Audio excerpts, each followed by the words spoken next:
The following review may contain spoilers.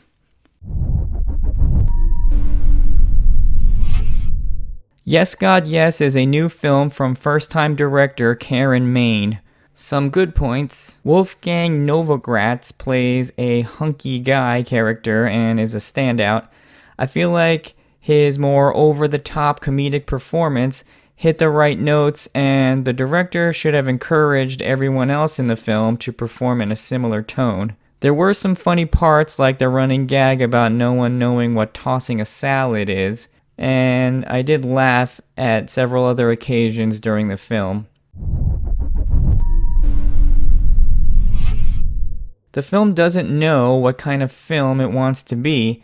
At times it feels like it wants to be a lowbrow comedy, as there's a scene where the main character, she doesn't know who to sit with at the cafeteria, and she sits with a weird nerdy girl who starts pouring chocolate milk all over her waffle. And there are several other scenes where the comedy seems to want to go low, but the rest of the film does not, and it just makes the film tonally confused. The script was clearly underwritten.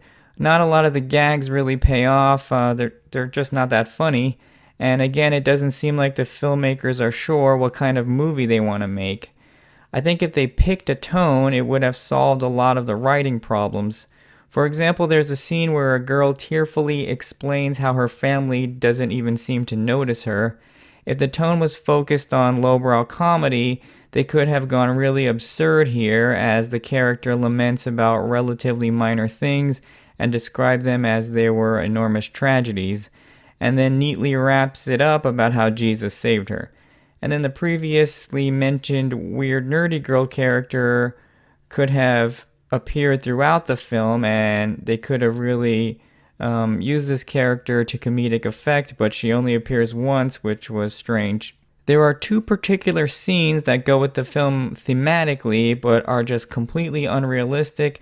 Both of them involve the main character catching other people in sexual acts. The first is when she sees from a kitchen window two of her peers involved in oral sex outdoors by a tree.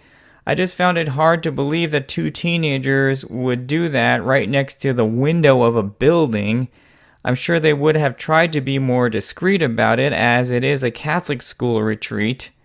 Another scene is where the father of the Catholic school goes into his office and watches porn, and yet doesn't even bother to close his office door. I mean, he probably would have closed it and locked it. Our main character peeps in and sees him, of course, and then as the porn continues to play, he slips his hand down his pants. Again, we're at a Catholic school retreat. I'm sure the father would have taken the necessary precautions, as his livelihood would be on the line. Also, you can't resist a couple of days without masturbating. The whole thing, these two scenes just felt a little bit unrealistic. The lead actress is Natalia Dyer from Stranger Things, and although she gives a serviceable performance, she's kind of lacking in charisma here. I think part of the reason why the performance feels off is because of, again, the director's unclear vision. I think if the tone was more consistent, whether it be lowbrow comedy or dramedy, I think it would have solved a lot of the problems in the story and also the performances as well. Also, the final scene where she masturbates to Titanic, this could have had a much bigger payoff. She uses an electronic massage device that just seems to come out of nowhere. This could have had a much bigger comedic payoff if A, she tried really hard to resist masturbating throughout the whole movie because of her fear of hell or whatever, and then finally caves in at the end, and B, if one of her classmates just mentions an absurd item that they think helps women reach orgasm quicker, and then it just so happens to be in her basement, like her brother's vibrating Nintendo controller or something even more ridiculous. But just going with a vibrating electronic massager that just comes out of nowhere is just simply lazy writing. My final rating for Yes, God, Yes is 2 stars.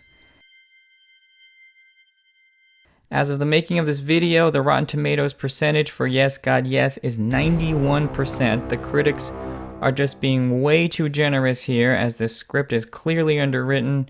The film should have chosen whether they wanted to go dramedy or lowbrow, because the result here is a tonal miss.